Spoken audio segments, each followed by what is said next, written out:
Hello and welcome to the UCI BMX Racing World Cup. It's round 5. It's Tulsa in the United States of America. We're going to be bringing you all of the action. My name's Mark Payne. I'm here in the studio with the one and only living legend that is Rich Eames. It's good to see you, Rich. It's been ages since our last rounds across in Brisbane. I had really enjoyed watching those back, getting ready for today. Looking forward to some more great action, but we're a little bit different here in Tulsa, known as the 20th century's oil capital of the US. It's now the biggest employer. In fact, it's aircraft manufacturing and maintenance for American Airlines. The facility that's here on the banks of the river Arkansas that flows down to the Mississippi. It's home to the BMX Hall of Fame for America, the museum, as well as USA BMX Racing, which of course is where our rider's been seeing some ancient history.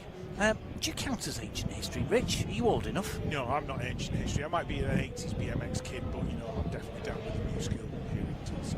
Well, let's see how the new school can handle the wind. It's getting up already. We are in Tornado Alley here in Tulsa on the edge of the Great Plains, just on the edge of the Ozark Mountains, and we are seeing some really, really interesting weather patterns coming through on the radar.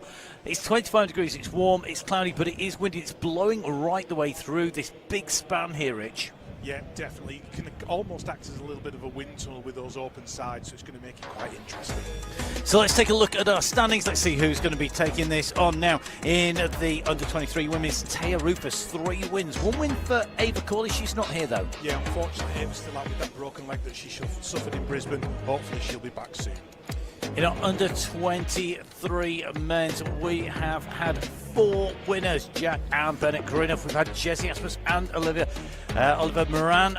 Now, Marcus Lith isn't here. He's injured, but we've also seen problems for Moran. Yeah, Oliver Moran had a crash in the very first round here at Tulsa in round number 5. Didn't start his last chance qualifier, so it looks like he's done for the day.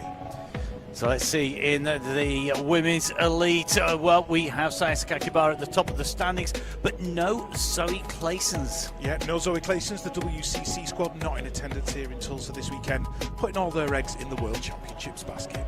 And in our men's elite standings, well, this is going to be very interesting because we've got Booty here, we've got Kennedy and co.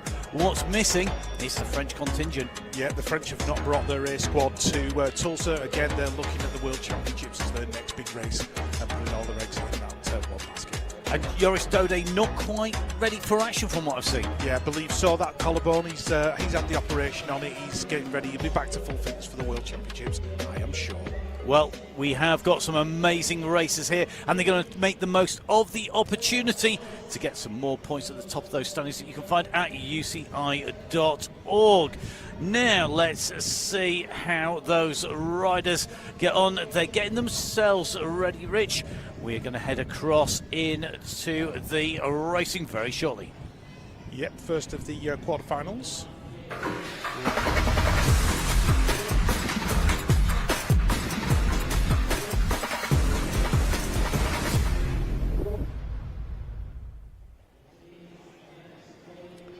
Quarterfinal number 1 for the men under 23 up there on top of the hill. Heat number 1, very nearly ready to go. And we're just looking at the riders up there. The 509, that belongs to Marco Radielli of Italy. And up there in gate number 7, he's got Albert Groppo in there as well. Brody Cole, Thomas Tucker, and Vincente Cesar Garcia Pinto. And Tasman Wakelin also on the gate as well. Things get a little bit tense here as we get towards the business end of the round 5, and we're ready to go.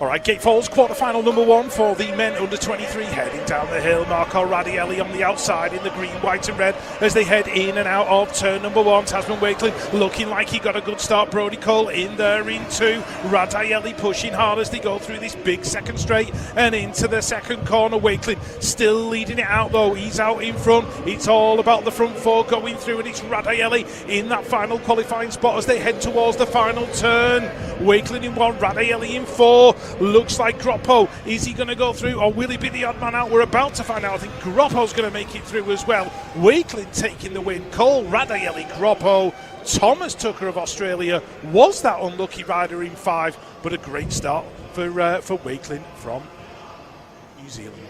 So he goes through. Let's take a little bit of a look back at this, Rich. First look, really, for the viewers at the moment looking at this track. We've been looking to watch some of the racing already earlier on. It's a tricky start on here, but it's the third straight that seems to be catching people out. Yeah, there's been a couple of crashes, big ones on that third straight. The jumps come at you fairly rapidly, and if you make a mistake, it compounds really quickly. It certainly put paid to the chances of Jack Davis and Anthony Ricardo earlier on, as we see Tasman Wakeland crossing that line. Well, the crowd's going to be treated some great racing. Fantastic ticketing here as well. I noticed that they had free tickets for all under 12s if you went with an adult. So if you are in Tulsa, get down to the racing. If you can't get there now in the next hour or so, make sure you get there for Sunday. On to the second of our quarterfinals. The riders lined up on the gate. Let's see who's going to be going through as usual. 4 riders through from our quarterfinals into the semi-finals. Yeah, as we look at James Cutter-Williams of the USA lined up next to Noah Elton. That picture of concentration on his face. He'll be looking for a good start here in this quarterfinal. Riders almost ready to go. Jolly, Williams, Elton, O'Brien, Teblin and Blee.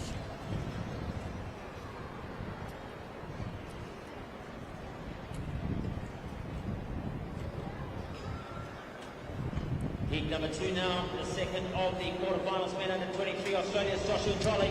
Okay, riders just being held that a little bit longer, just the nerves having the opportunity to build just that little bit. But Noah Elton certainly poised and ready there in the yellow jersey.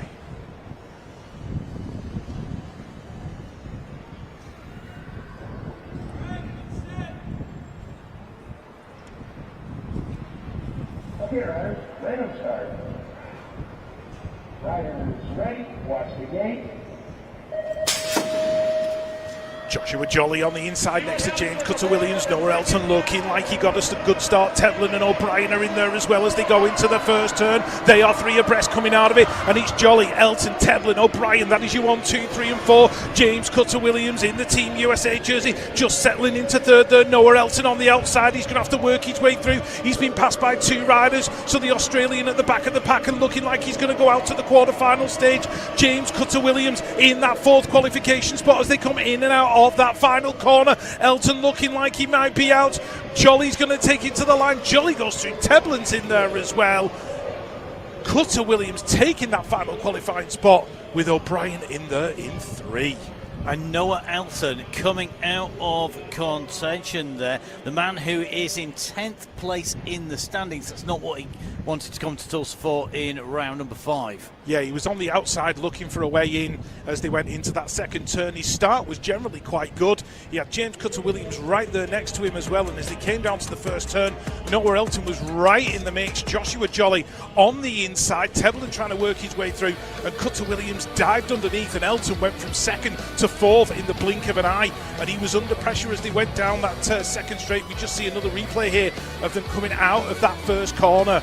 And not Noah Elton's day here at round number 5 of the UCI BMX Racing World Cup. Joshua Jolly out in front. Cutter-Williams just trying to make his way through into that 3rd position. You can see the French rider Teblin having a little look just to see where the competition was. Jolly crossing the line and taking the win. Well, great riding by Jolly to go through as we get our riders lined up once again. This is the results, though, from heat number 2, the second of our quarterfinals. Jolly, Teblin, O'Brien and Cutter-Williams going in through. Elton and Blee being removed from the competition. We're going to move on to the 3rd of our quarterfinals, and it is another stacked field here, Rich. I'm really looking forward to see how they go on here. We've got Callum, Asmus, Day, Merlot, Moore and Popovich. A lot of USA riders, 4 lined up here on the gate. Yeah, and Jesse Asmus, the winner of round number 3. He's there with the black helmet, just stood up with the white sleeves. And he's on the 5.06. He'll be looking to add to his World Cup winner count. The 5.11, that belongs to Jordan Callum, also of Australia. Okay, riders, random start. Riders ready, watch the gate. Ethan Popovich on the outside, Jordan Callum on the inside, Jesse Asmus not getting the start that he wanted. He's back there on the inside in about third or fourth at the moment as they go into the turn. Popovich has been forced to swing wide, but it's Jordan Callum, Jesse Asmus there going 1 and 2 at the moment. Sean Day and Weston Merlo in the mix as well, but it's the two Australians out front, Callum and Asmus. Asmus there in that second position. There's a big gap now to 3 and 4. Here comes Popovich working his way through into that final qualifying spot. Callum, Asmus in and out of the turn. Sean Day in there as well. Who's going to get that third and fourth spot? Popovich looking like he's going to make it through, I think, in that third position. Popovich gets the third. Sean Day gets the fourth. But it was an Australian 1-2 in quarterfinal number 3. So 2 riders from the United States, 2 riders from Australia making the way in through from our quarterfinals into our semi-finals. And Rich, that was all about positioning, wasn't it? It was really key. It is regarded as a fast gate here. I mean, a lot of talk on the podcast. Make sure you go out and have a listen to them. Absolutely spot on about that fast first gate, coming out of the gate into that first turn. It's super quick, isn't it? It is quick, and it's a short first straight, even though it's a 3-jump first straight. You get into that first turn rather quickly here at Tulsa, and you've not got a huge amount of time to wind it up, but the turn is quite big, and at least then you've got the opportunity to make some moves. Well, let's see who is going to be able to be making the way down, getting the kicks on Route 66, as the saying goes. Tulsa, of course, part way through 27 kilometres, Route 66 in Tulsa. Amazing the things you find out randomly whilst you're having a look out and around. Let's have a look at the results, though, here for the third of our quarterfinals. Callum, Asmus, Popovich and Day are going through the time there for the win. 35 seconds, 0.921, just ahead there of second place as we move on to the very last of our quarterfinals. The last contenders to try and make the way in through to our semi-finals, including a winner of the previous round, is Jack Greenough. He was in there, wasn't he? He's been looking good this season, and Jack taking the very first of our World Cups this season over in Rotorua. Can he repeat it? Yeah, it's been nicely mixed up with the winners in the men under 23 class, and we're going to get another one here today. It's just a question of who it's going to be.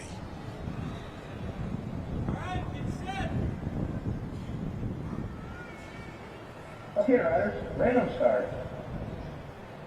Riders ready, watch the gate. So it's Benny Greenough in gate number 2, Jack Greenough in gate number 4, and the Argentinian on the inside. That's Thomas Materano as they head towards the first turn. The Greenoffs are in there in 2 and 3 at the moment. Looks like Materano is the rider leading it out. Roman Martinez of Spain, he's in the mix as well. He's back there in 5th now, so he's going to have to make a move as they go into this second turn. Elbows are flying. He's battling away with Jack Greenoff. He's not managed to work his way past, though, as they head towards the final corner. The Argentinians, I think, are out there in 1 and 2 at the moment. Materano and Capello. Looks like it's going to be a South American 1-2 as they cross the line. The Greenoffs, I think, are going to make it in as well. Roman Martinez will be out in 5. So, all action in quarterfinal number 4. And nothing to split the two brothers Bennett and Jack Greenough, 2 winners in the family so far. 4 rounds so far, 4 winners. Great action. Let's take a little bit of a look back. What did the Greenoffs do right here, Rich? Yeah, they both got out really well, and it looked like there was a battle with Materano on the inside as they went into the turn. You could see Roman Martinez in there in 5. He was looking for a way around in that first corner. Couldn't quite make it stick. Meanwhile, Materano brought it to the line. The Greenoffs were right there together, lunged those bikes at the line, worked their way across, and you've only got to be inside the top 4. And there was no panic, was there, from either of the Greenoffs. They knew what they needed to do.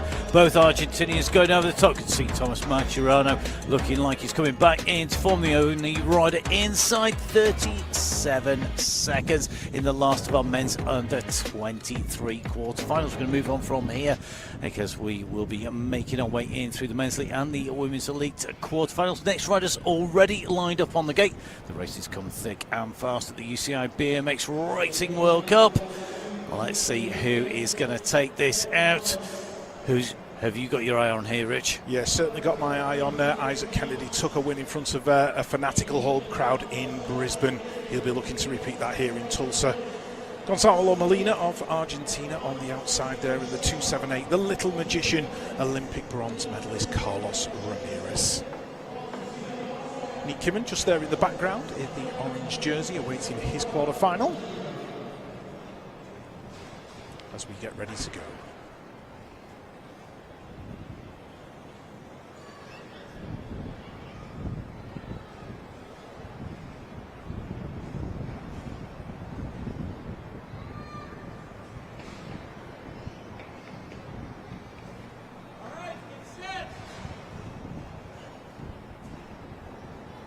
Okay, riders, random start.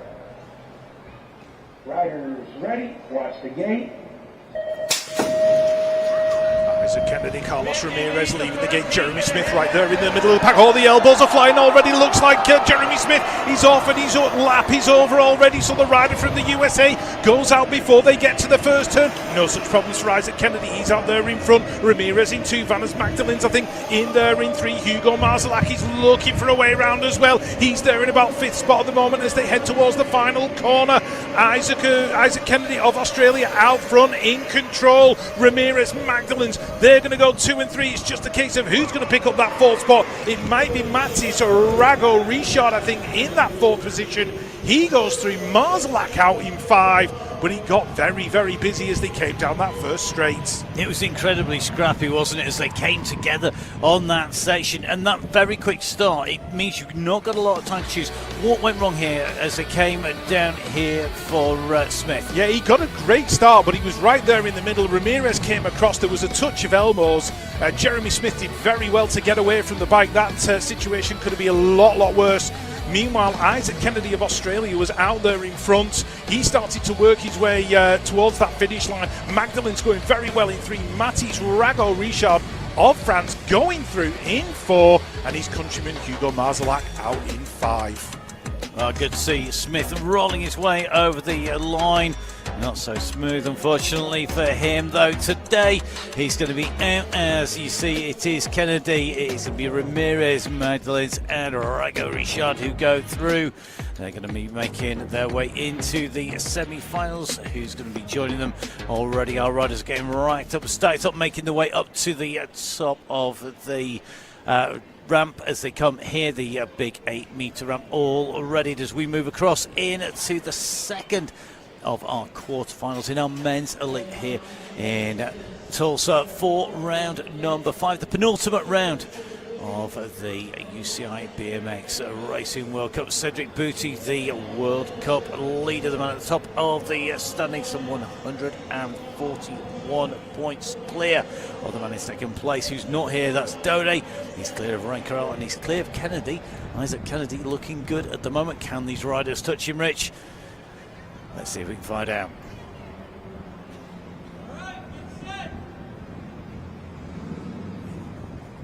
Okay, riders, random start. Riders ready, watch the gate. All right, the fans from Great Britain will have their eye on gate number 7. Ross Cullen on that 6 plate heading towards turn number 1, but it's Nick Kimmon, the Olympic champion, picking up the whole shot. Cullen's in there in 4th at the moment, fighting his way through. Cameron Wood, in there in that 2nd position. Looks like Cullen's on the outside in about 5 at the moment, and he's chasing down Simbadan and of France. Booty in there in 3, Cameron Wood in 2, going towards the final corner. Kimmon got this one under control at the moment, the Olympic champion taking it to the line. Cameron Wood in there in 2, Booty in 3, Darnand in 4. Ross Cullen of Great Britain, he's out in 5. Disappointment for the British contingent. And we've seen disappointments earlier on also for the GB squad here today, because we've seen some of the riders already go out here. It's going to leave limited numbers potentially in there. I think Cullen is still going to be the only rider representing Great Britain with a chance of going through. Cullen didn't make it, but Nick Kimmon here, for a rider who a lot of people were saying this wasn't a track for him, he's used to want something longer where he can wind it up on the straight. He snapped out. He didn't just go from the gun. He absolutely flew, and he proved them all wrong. Yeah, Neek looking very focused and in control. Cameron Wood bringing up that 2nd spot. Cedric Booty in 3, and Simbadard, and he'll be absolutely delighted with that, going through in that 4th spot. Well, we have the first 4 of our riders going through. Riders going through to join them are going to be Kimmen, Wood, Bootsy and Darnan, so that now makes 8. It means that we have 8 more riders to find to join them. So we have the 3rd of our heats and the 4th of our heats of our quarterfinals to come, and you see the riders already getting themselves spun out, getting those legs spun, getting the lactic acid out. But here we go, the gate is all ready to go. Simon Marker up here, the former world champion, with those iconic rainbow rings round his wrist and round his neck. He would dearly love to take that back when we go to Rockwell, but we have 2 more rounds of the World Cup to go first.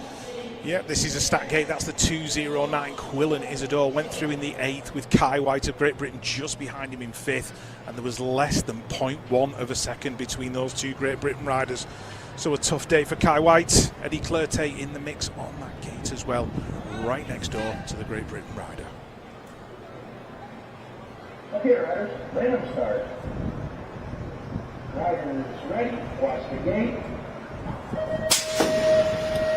Isidore and Mark Carter in this one, and it looks like Dave van der Berg on the inside as they're heading towards turn number 1. One of the Swiss riders has been shuffled out of the back. Quillen Isidore in there in about 5th spot at the moment. Oh, one rider hits the deck, not quite sure who that was. I think it was Tuan of France who went down in that first turn. Meanwhile, Simon Marcotte is leading it out. Looks like the Colombian Murillo in there in 2, Villegas going through in 3. Where is Quillen Isidore? It looks like his lap might be over as they head towards the final corner. Eddie Clerté under pressure as well. He looks like he's not going to make it through inside the top 4. Marcotte's going to bring it to the stripe. Marcotte going through. Murillo in 2, Steiner in 3, Villegas in 4, Eddie Clerté in 5. I didn't catch what happened to Quillen Isidore. He's come across the line in 6. Might have got caught up in that first turn scuffle. It was absolute carnage. There was riders going everywhere, and you can see it's going to be a bitterly disappointing. Let's take a look back to see if we can see what happened here, Rich. He was right in the mix here that came into this turn. It all went wide, it all got scrappy, and he got held up, didn't he? Yeah, he got caught there as the rider hit the deck. It was Dave van der Berg who went down in that first corner. There was 2 riders looking very, very similar, and you can see the riders getting together. Van der Berg went down, took Tuan with him. He just caught up Quillen's back wheel, and that was enough to ruin his momentum, and his World Cup round 5 is over. Meanwhile, the 2 Swiss went through, and also Villegas in that 4th spot. It shows you somebody comes down in front, the back wheel that you've got gets clipped, your foot comes out, his left foot, which was clipped in, no longer engaged. That was it, game over. Let's see who is going to join him very shortly, but let's bring you the official results. It is Marker, it's going to be Nahando, Murillo, Steiner and Villegas going through, Clerté, Isidore, Thurin and van der Berg out of the race for today. They'll have to come back in round 6 to see if they can improve on their positions. They'll be back here in Tulsa, here in the Hardesty Stadium. Now, Arboleda, what can he do here today, Rich? He's often fancied, he's got to perform. Yeah, he certainly has. He's just won a Continental Championship and he's wearing that Continental Champions jersey, so he's already in winning mode, but he's got Rico Bierman to deal with on that 205 plate, and also Cameron Larson, who's made a great start to his USA BMX season. This is a stacked quarterfinal. Jay Shippers there on the outside, directly in your shot, out of the Netherlands.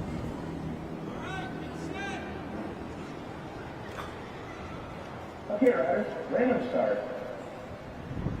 Riders ready, watch the gate. So it's the American Continental Champion and the American National Champion, gates 1 and 2. Larson looking like he got an absolute flyer. Bierman's in there in the middle at the moment. Where is Jay Shippers? He's on the outside looking in the minute at the back of the pack as they head towards turn number 2. Cameron Larson just over jumping into that second straight. Bierman's on the inside, made his move. He's in and out of the turn. Diego Arboleda, the American Continental Champion, he's in there in that 3rd spot now as they head towards the final corner. Moves are going to have to be made if the rider in 5th wants to go through. The Italian diving underneath as they go towards the line. Who's going to get in at the stripe? It's going to be Bierman. Bierman from Larson. Arboleda in 3, Joshua McLean of Australia coming through in 4, and Bertagnoli of Italy. He tried to make the move, but he's ended up out in 5th. Well, he threw everything but the kitchen sink to try and get round on that turn. The pressure built right the way through the first and second corners coming into that third straight, Rich. And no matter what the pressure that went on, Rico Behrman there looks like he's coming back towards winning ways again, and maybe coming back into that dominant form that we saw him last year. Yeah, I think Rico Behrman's been building towards a World Cup final in that elite category, and certainly by winning the quarterfinals, he's doing everything that he needs to do to get there, and it's going to be great to see if he gets there later on. So our last 4 riders should be confirmed. Our fans will be able to watch them in action a little bit later on in our semi-finals. Let's have a look at the last 4 confirmed riders. It is Rico Behrman, Cameron Larson, Diego Arboleda and Joshua McLean making it through there for Australia as well. They're the last 4 to make it through in the men's elite quarterfinals, which means that we're going to get ready to move on to our women's elite. The men's and women's events switch from both the rounds from 5th to 6th rounds, but we're going to move on to our women's elite in the quarterfinals. The very first of those lined up on the start ramp. Elise Willoughby looking pretty focused at the moment. Home turf, a little bit of extra pressure maybe, Rich. Yeah, she knows what to do in these situations, does Elise, and certainly another rider who's already won a world championship there. That's Felicia Stansel of Team USA. Malin Kelstrup of Denmark on the outside on the 175 plate. Okay, riders, random start. Rider is ready, watch the gate. This is going to be a tough quarter-final, only 5 on the gate, 4 going through, 1 rider will miss out, and it looks like Mariana Pajon, the double Olympic gold medalist. She was on the outside looking in, but she's worked her way underneath and into a top 4 spot. Who's the rider on in 5th at the minute? Looks like Malin Kelstrup of Denmark. He's going to be the unlucky rider who's going to go out as they head down that third straight. It's Willoughby out in front, Felicia Stansel, America 1-2 at the moment as they head towards the final corner. Laura Smulders in there in 3. She had to make her way in via the last chance qualifier. Very unusual for the perennial World Cup main maker, but she's going to make it through in this quarterfinal. Willoughby takes it.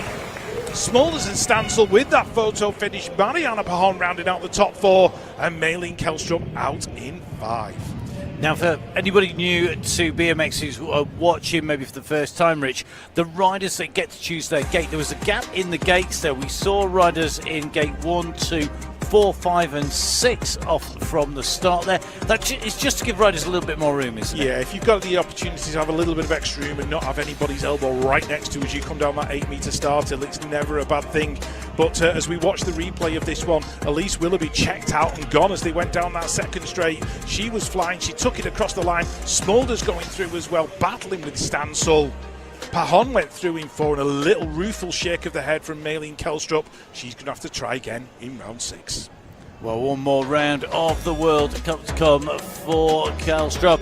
The rider eliminated there from Denmark. Willoughby going through with Smulders. Stansel, the rider who gave herself that little bit extra room, going out into the 4th spot on the gate. And of course, double Olympic champion Mariana Pajon also making it through in that 4th spot. So the first of our women's elite quarterfinals done and dusted. We move on to the second with the woman who really is regarded as one of the hottest things in BMX for a reason.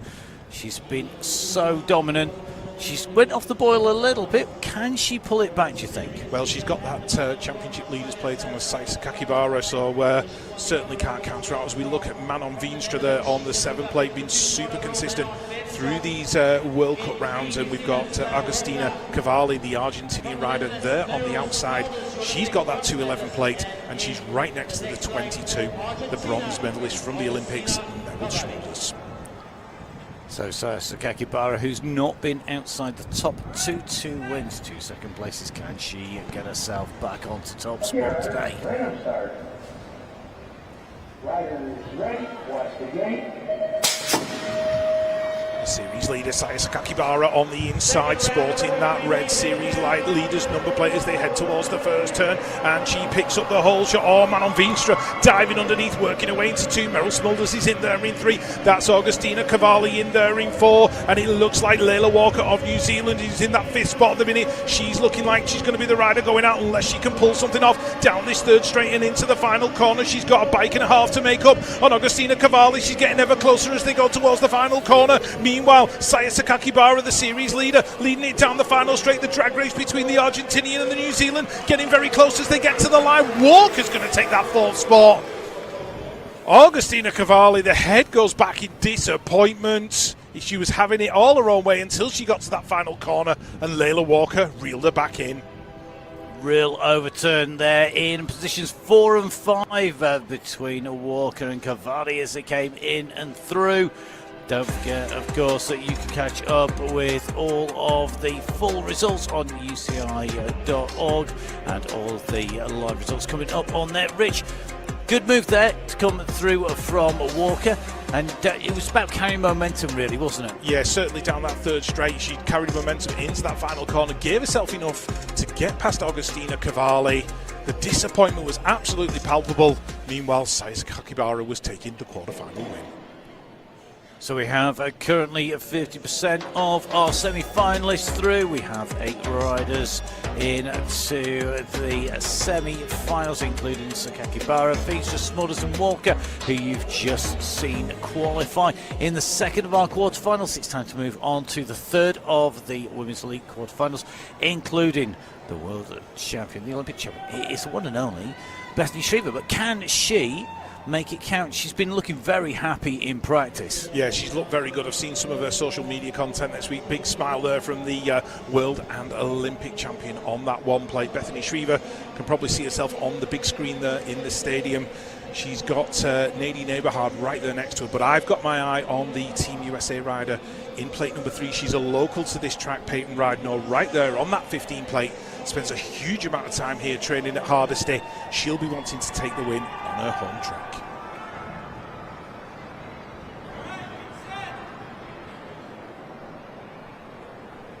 Okay, riders, random start.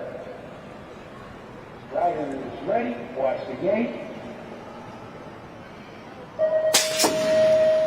Sienna Powell on the outside for Australia made the final in round number 4 in Brisbane. Can she do it again here in Tulsa? But meanwhile, Bethany Shriver is leading it into the turn. Eberhard in there into Peyton Ridenour getting pushed high as they go through that first turn, but she's worked her way into that 4th spot. She's got a battle going on with the Swiss rider as they go into the turn. In and out they go. Lexis Colby quietly going about business as they go down that 3rd straight. She's there in that 2nd spot. Bethany Shriver 7 or 8 bike lengths clear. She has checked out and gone. In and out the final corner. It's all about that final qualifying spot. Ridenour is on the outside looking in. Lexis Colby's going to go through in 2. Can Ridenour bring it in the stripe? Is she going to get Sienna Powell? I think she did. Ridenour creeping through by the skin of her teeth. Sienna Powell out in 4. It was all about Bethany Shriver, but the local rider leaving it right to the very last second. Well, I guess if you know the local track and you can make the most of every single millimetre, that's the time to pull it out of the bag when you need it to qualify. But the gate here from Shriver, she absolutely nailed that start. And then as she came through here, holding position, not panicking, she went on to the 3rd straight. That 3rd straight that she had, she opened the gap there, manualing her way through. She was so smooth. Yeah, absolutely superb from Bethany Shriver. Exactly the kind of lap that she wanted here in the World Cup round at number 5. But Peyton Ridenour, well, she left it late, but looking at that, she just about made it in from Sienna Powell of Australia. And you can see the gap between the 2 riders there. We're talking less than 0.2 of a second separating those riders. Let's see what's going to happen in the last of our Women's Elite quarterfinals. Going to be a really interesting one, this, because I'm not sure you would say there is one major favourite out of the riders here on the gate at the moment. Yeah, it's very even as we look at Molly Simpson of Canada right there next door to Delaney Vaughan of Team USA. Obviously, with it being a home World Cup for these USA riders, they really want to perform well in the run-up into the World Championships. Perennial main maker Lauren Reynolds in gate number 4 as well, and Talia Burford of the Swiss squad in 5.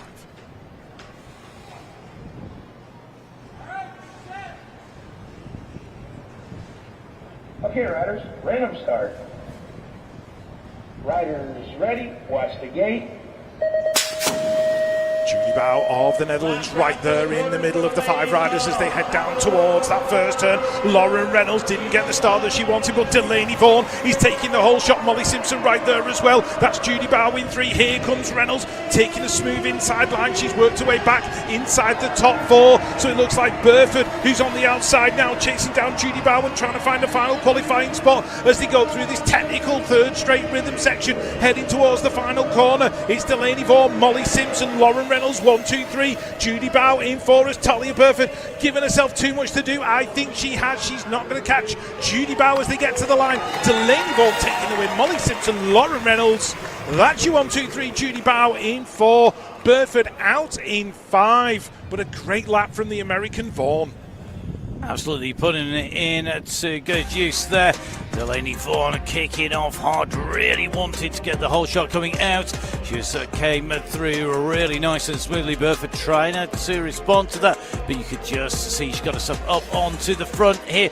Rich, really tight racing that we've seen so far across all of our quarterfinals in all of our categories pretty much. Anybody particularly stand out for you across all of our categories? Yeah, certainly Bethany Shriever in that Women Elite quarterfinal, you know, showing her hand early and certainly putting some serious speed down. And it's really nice to see Neat Kimmen as well out in front again. Well, really interesting. Keep your eye on those two. Keep your eye on Vaughan, Simpson, Reynolds and Bow, the final 4 riders to make it into our Women Elite quarterfinals. So the competition will progress from the quarterfinals into the semi-finals. In the semi-finals we have our under-23s and our elites.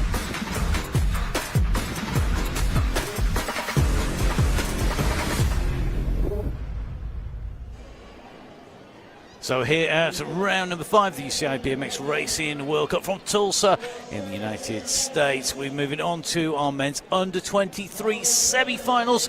It's going to be the very first of those semi-finals. This is when the pressure really starts to ramp up, Rich. You know you're almost there. It's the step before. You've been on that start line. You've coached, you've commentated, you've seen these riders. The pressure, they just handle it so well. Yeah, sometimes a semi-final could actually be harder and more pressure than the World Cup final, because you know you've just got one more step to go, and 4 of these riders are about to make that Okay, step. riders, random start. Riders ready, watch the gate. First semi-final underway, men under 23 heading down the hill. Looks like Madeline didn't get the start that he wanted. The French rider on the inside heading to turn number 1. Jessie Asmus in there as well, but the elbows are already flying as they go in and out of the turn, heading down the straight as they go towards that second corner. Asmus looking good at the moment. Madeline battling away at the moment, and as they go in and out of the turn, Groppo and Day are in there as well, but it's Wakelin leading it out. Asmus in there into New Zealand and Australia in and out of that final corner. Madeline's diving underneath, the elbows are touching. Who's going to get it as they go towards the line? It looks like Asmus is going to go through in 2. Who's going to get that final qualifying spot? Sean Day in 3, Groppo in 4, Capello in 5. Oh, it got all mixed up in turns 1 and 3. Well, all the odd turns are not the places to be today, and at the moment, as you can see, the first of our riders making the way through. Let's take a look back at the action. Had high hopes for Radielli. Not a great place to start, right on the outside there, Rich. No, he was right there on the outside, and Medlin, who didn't get the gate that he wanted, but he made it pay with an inside swoop in that turn, and then in the final corner he was throwing the elbows in on Groppo as well. Meanwhile, Capello was trying to get involved, and Popovic was at the back of the pack. Radielli trying to get in as well, and you can see the disappointment and somebody banging the handlebars with their fist as they came across the line. Oh, we love the emotion of our riders. It's great to see our riders inspiring the next generation of BMX racers who hopefully be down on to their bikes shortly. Well, Wakelin, Asmus, Day and Groper go in through to the finals here, making the final 8. Capello, Radielli and co not making it through this time. They'll be able to try again at our next round. But we're going to see who will be joining them, which 4 riders will be joining Wakelin, Asmus, Day and Groppo. Well, it's not going to be long before we find out. And Rich, this is where they know they've got to perform. The crowd are down here, they're watching this, they're keeping an eye on what the riders are doing. At the same time, I'm sure they're going to be supporting the riders. This pressure, this sort of delay that we can sometimes get, the little bit of these pauses, it's all part of that building of experience for when you go to Rockwell for the World Championships, when you go to Paris for the Olympic Games. Do you think that the more kind of things that go wrong, the more likely the riders learn, the more that they can build that experience? Yeah, it certainly gives you an opportunity to kind of deal with adversity in these situations, because you've got an expectation in your mind that things are going to run a certain way, and then suddenly something will happen, there'll be a delay, there'll be a mechanical, there'll be an issue that stops you actually just getting onto the gate when you think you're going to get on there. And yeah, if you can manage that and keep those nerves at bay, it's going to stand you in good stead as you go into a major championship. Well, let's see who is able to handle that the best. It looks like the riders now lined up on the gate. Jordan Callum in gate number 1, but he's got his work cut out. Very, very tough fighting against any one of these riders, never mind having 7 alongside. Rich, take us through the start. Okay, riders, random start. Rider is ready, watch the gate. James Cutter-Williams of the USA out there in gate number 8 with the Greenoff brothers right next to him as they head down towards turn number 1. Looks like Benny Greenoff and Jordan Callum in and out of turn number 1 together. So Callum taking the lead from gate number 1. The picture perfect start for him. Benny Greenoff's in there in 2. I can hear bikes and all kinds going on, and it looks like Jack Greenoff, I think, has hit the deck. Materano's in there in 3, and as they head towards the final corner, the pressure's coming. Cutter-Williams is trying to work his way in from 6 as they go in and out of the turn. It's Jordan Callum out in front, more elbows flying, riders going down in the corner. I have a feeling that might have been Joshua Jolly hitting the deck. No, he got through in 3, Williams in 4. It was all action, and it was just a case of trying to keep up. Oh my, somebody pressed the ejector button too many times that time round. What on earth happened? And it wasn't instant either. You could just see it starting to go wrong, and there were bodies everywhere. Let's try and unpick this. Rich, tell us the key moments. Yeah, Jordan Callum, gate 1, got the absolute start of a lifetime. Look how far out he is in front as they go into that final corner. We might just get an idea of what went on in the final turn. Greenoff went underneath I think it was the Australian rider. Might have been Greenoff as well, but you can see everybody going down in that final corner. 2 riders hitting the deck. James Cutter-Williams said, "Thank you very much. I'll go through in that 4th spot." Oh, very hectic. But these riders are going to be used to hitting the deck. They're used to picking themselves back up again. They're made of tough stuff. And great to see the team here at USA BMX putting everything together, keeping an eye on that track. And of course, USA BMX formed when the ABA and the NBL came back together. Momentous date, 17th of June 2011. Yeah. Different distant ancient history for you. Well, what's recent history, modern history, is Callum, Maturano, Jolly and Williams coming through. Cole, O'Brien, Greenoff and Greenoff. Well, all change at the top. The Greenoff brothers will be looking to press the reset button, never mind the ejector seat button, as they move on through. Well, the next riders just trying to keep that out with their minds as they sat down waiting for the start. The team making sure that track is absolutely spot on and ready to go. Great racing here all the way through the week. This 2,000-seater stadium playing host to lots of racing and lots of training sessions as well here in Tulsa. So looks like Stariska, all cool, calm and collected at the top there. She's used to this. Yeah, she's looking very calm, is Veronika Stariska of Latvia, but she's got the rider right next to her in the white jersey with the black helmet. That is Taya Rufus. She's had multiple wins already in this 2024 UCI BMX Racing World Cup season. Can she add another one to her tally here in Tulsa? That is Mackenzie Gayhart, aka Skittles. That's her nickname. It's a Team USA. Took a big tumble in Argentina last year in the final round of the 2023 series. Nice to see her back on her bike.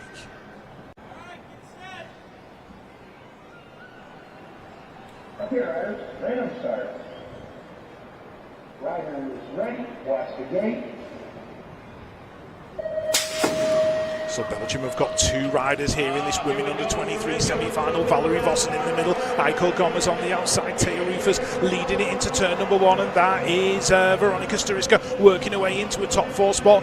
Where is Mackenzie Gayhart? She's back there in 5 and battling away as they head towards that second corner, but it's Taya Rufus out in front, Valerie Vossen in there in 2, Aiko Gomez going through in 3, Stariska in 4, Skittles is trying to work her way in, and Isabella Schramm's not done yet either. She's right there on the inside of Veronica Stariska as they go into the final corner. Belgium are going to get 2 riders in. It's just a case of who's going to take that 4th spot. It looks like Schramm might have made her way in. She got away past Stariska. They are drag racing to the line. Who's going to get it? Oh, so close. Vossen in 2. It's a 3-way photo finish. Stariska, Schramm and Gomez. We're going to let the commissaires sort that one out. Mackenzie Gayhart out in 6. Real battle all the way in to the line. 3-way tie for the commissaires. Certainly a photo finish. The commissaires, for those of you who are not into your cycling terminology, basically like race referees. It's the easiest way to think of them. They're going to ensure that we've got fair play and our riders are all going to follow the rules. It all looked pretty clean to me on the way through. Rich as they came in. Stariska's positioning along with that of Gayhart.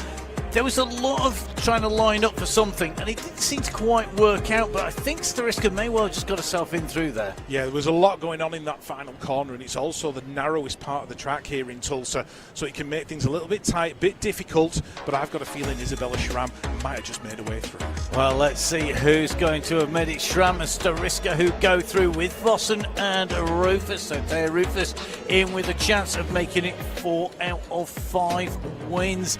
The only round she didn't win was round number 2 earlier on in the season in Rotorua. Some great racing. Please do go watch it back from Rotorua and from Brisbane. Amazing crowds, amazing racing, some fantastic venues in there. I know from listening to Rich's podcast, I really enjoyed the venues out in, particularly in Rotorua. You said it was, that track was amazing. Yeah, I love the track in Rotorua. It was absolutely superb. It's certainly the kind of thing we want to be racing on the regular, and congratulations to the Rotorua Club. You guys did a great job. Yeah, first time in there. Well, I'm sure we're going to see plenty more action here at the Hardesty Stadium for our World Cups. But let's concentrate on this second of our semi-finals. Okay, riders, random start. Riders ready, watch the gate. As the gate drops on the second semi-final here in women under 23. Emily Hutt of Great Britain in there in gate number 6. She's in the top 4 at the moment as they head in towards that first corner as they come out of it as well. And it looks like Isabella May of Australia is out there in control at the moment and in front. Emily Hutt in there in 5. She's really going to have to make some moves in these corners if she wants to work her way into the women under 23 final. Fayed Mercado in 3. Agudelo going through in 4.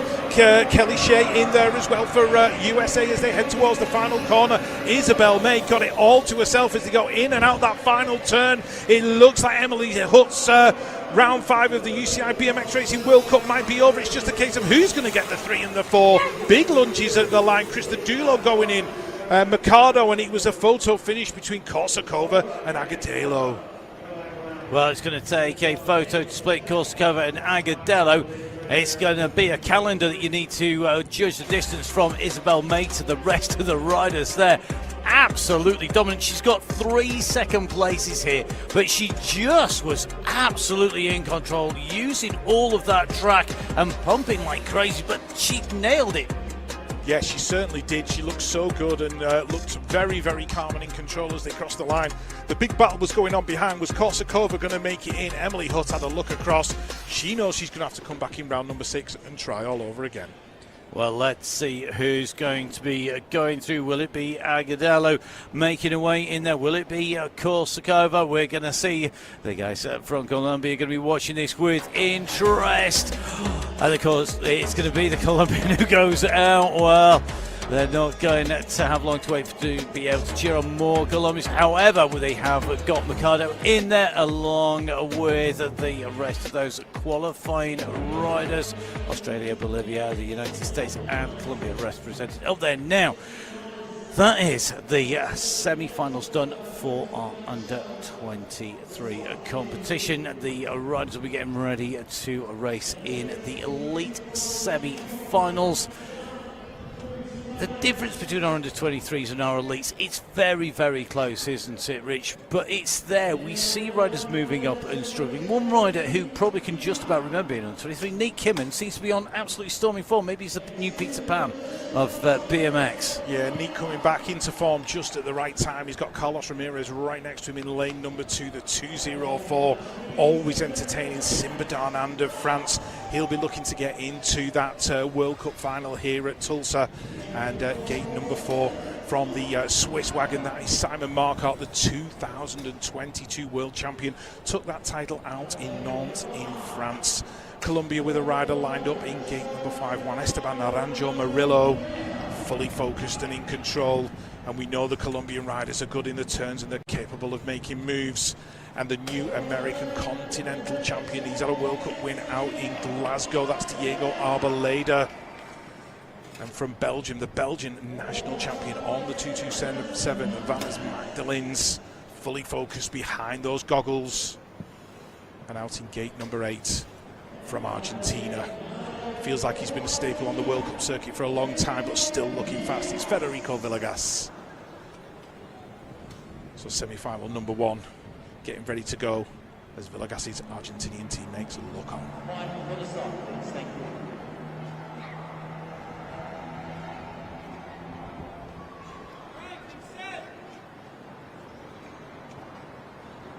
Okay, riders, random start. Riders ready, watch the gate. So it's Kimmon, Ramirez and Darnand occupying gates 1, 2 and 3, and Kimmon's leading it into the turn. Here comes Arboleda and Simon Marcotte. They are in the top 3 at the moment. Darnand's works his way back into form. Magdalens of Belgium, he's back there in about 7 at the minute, so he looks like he's going to have a tough rest of the lap as they go in and out of the corner. That is Ramirez in 4, Arboleda's back there now in 5 as they head towards the final corner. Nick Kimmon looking very, very good in and out the final turn. He's got a couple of bike lengths on Marcotte. It's going to be Kimmon, Marcotte, Darnand, Ramirez. I think that's going to be a 1, 2, 3, 4 as they cross the line. Kimmon, Marcotte, Darnand, Ramirez, Arboleda out in 5, but Nick Kimmon, he's looking very, very good here in Tulsa. Well, number 1 on the gate, maybe the new number 8 on the gate, as Kimmon makes his way from the inside there, never charging from the outside so far today. He's done it all the short route in. Well, it's good to see our youngsters in here. Looks like they're starting the staff early here in Tulsa in putting on the racing and giving something back into the racing. One man who's giving us plenty, Kimmon here. He opened the gap up and it seems to be get out in front, open the gap. This is getting to be a bit of a pattern. It keeps you out of trouble here behind. The fight between them, it starts to cost them time. Yeah, certainly if you're out in front, it's the easiest place to be. You have no troubles really, and yeah, Nick Kimmon certainly made it pay in that one. Marcotte rounded out the top 2, Simba Darnand in 3, Ramirez in 4, but disappointment for the American Continental champion Diego Arboleda, unfortunately out in 5. Round 6 is going to be his next opportunity to take a World Cup win. And less than 3/10 of a second separating qualifying and going out from those semi-finals and not making it into the final now. The second of our semi-finals lining up. Isaac Kennedy was looking very, very good. Really to see what Cameron Wood does alongside him with that number 12 plate. He surely should be up there. Rico Behrman, a lot to prove. I think it'd be good, really good to see him taking a win, certainly getting through into the finals. Yeah, definitely. Cameron Wood and Isaac Kennedy have history here at this track in Tulsa. They've battled before. They banged elbows in the first turn and the final turn. It got very, very tasty, so it's going to be interesting to see how that actually pans out. Cedric Pouty in gate number 3 for the Swiss wagon. That's Karen Larson in there in 4 for Team USA. Came through via the last chance qualifier. Rico Behrman of New Zealand in gate number 5. Matisse Rago-Richard of France in gate number 6. Joshua McLean, gate number 7. He's out of Australia on that 224 plate. And right out in gate number 8, took a World Championship title in Glasgow in 2023. For Switzerland, it's Philipp Steiner.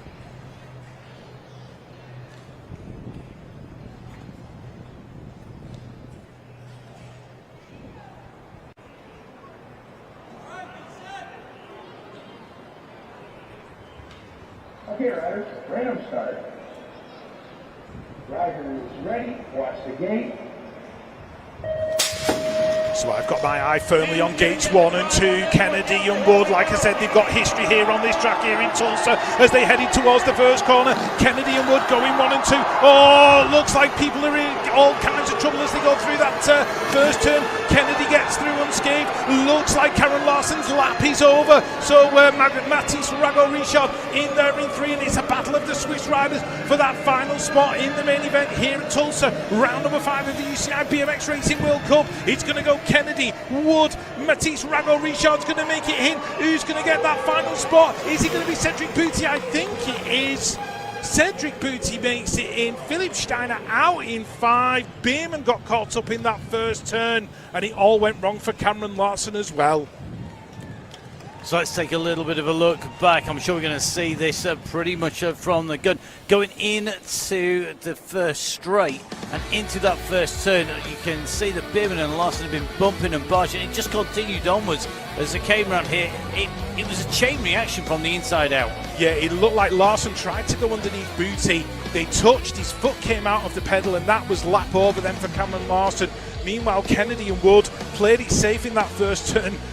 Didn't have a repeat of what happened at the USA BMX National here when they both ended up going down in various different turns. Kennedy took it. Wood had a look round just to see who was behind him. Mathis Rago-Richard in there in that third spot. He'll be delighted to make this World Cup main.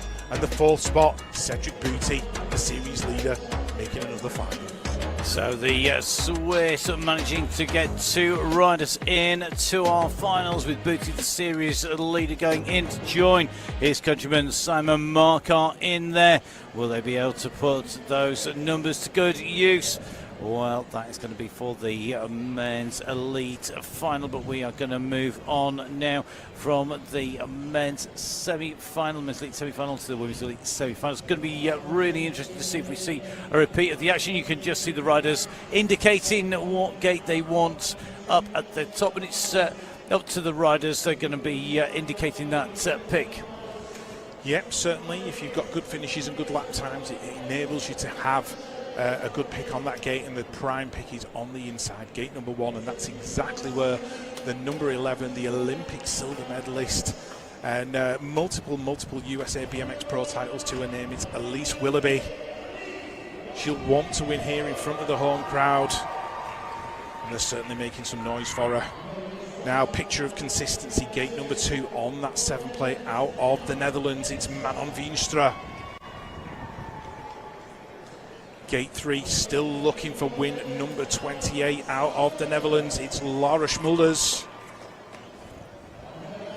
Gate 4 out of Colombia, the new American Continental Champion, the double Olympic champion, the silver medalist in Tokyo. It's Mariana Pajon. Gate 5 out of New Zealand on that 203 plate. All smiles, poised and ready. A nice wave from Layla Walker. Gate 6, riding for Switzerland on the 94 plate. That is Nadine Eberhard. On the 44 out of Canada, can she put daylight between herself and the rest of the field? It's Molly Simpson. And gate number 8 on the 388 plate for the Netherlands, Judy Bow. There is Mariana Pajon, familiar figure on that 100 bike. Looking for another World Cup final. Okay, riders, random start. Riders ready, watch the gate. Drops on the first of the Women Elite semi-finals. Elise Willoughby on the inside, certainly looking good as they head towards the first turn. Manon Veenstra on the inside. That's Mariana Pajon in the middle. Molly Simpson in there inside the top 4 at the moment as they come down the second straight. Willoughby in control. Let's have a look who's got that 4th spot at the moment. Looks like Eberhard. She's managed to open up a little bit of a gap on the rider in 5. That's Judy Bow, but Elise Willoughby, Olympic silver medalist, leading into the final corner. Veenstra looking good in 2. Pajon in 3. Eberhard in 4. I've got a feeling this is the way they're going to finish unless something dramatic happens down this final straight. Willoughby's going to take it across the line. Willoughby takes the win. Manon Veenstra in 2, Pajon in 3, Eberhard in 4. Great lap from Elise Willoughby from start to finish. That's the kind of performance you need as you go into a World Cup final. Certainly a very, very dominant top four as they came through. The Netherlands, despite being the top nation in terms of Olympic ranking, with those top spots getting 3 picks, they couldn't get all 3 riders through in this first of our semi-finals. And as they came down the straight, Willoughby leading those 4 riders down at speed.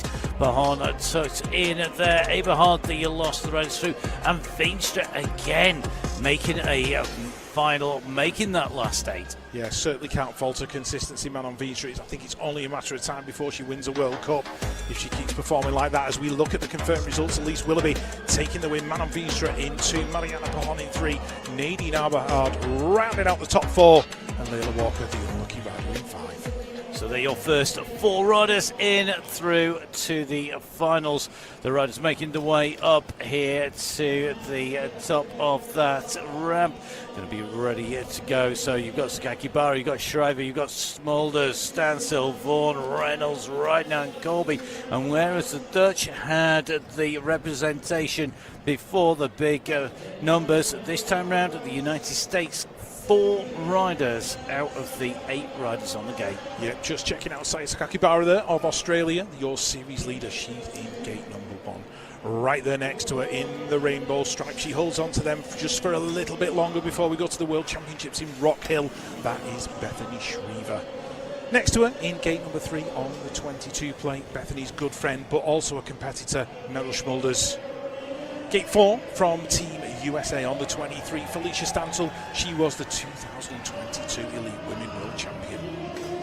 Also for the USA on the 31 plate, big deep breaths, just getting herself nice and focused. That is Delaney Vaughan.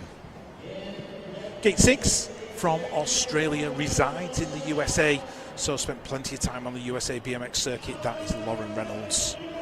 Gate 7 on the 15 for Team USA on her home track, it's Peyton Bridenour.